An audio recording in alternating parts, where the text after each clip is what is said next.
Let's begin by creating a single-subject classroom with the Auto-Populate function. This is the option to automatically create your pacing plan with all of the standards paced out from the first day of instruction. And don't worry, you can always return to edit your pacing plan later.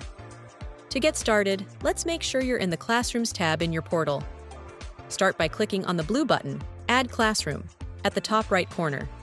Give your classroom a name. This will be visible to your students. Then select the grade and subject being taught in that class and create a brief description for your reference.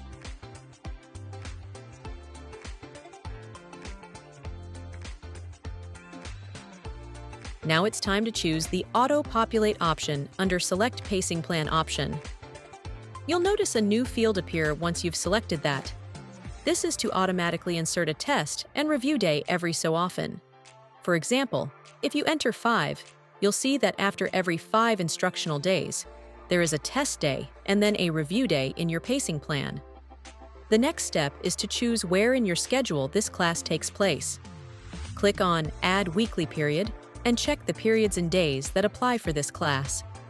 This will ensure that your lesson plans show up at the right time in your daily schedule later on in the portal.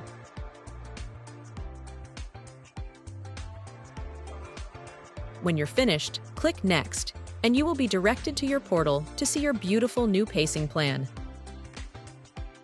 Oh, and remember, you can always come back to edit your pacing plan at any time during the year.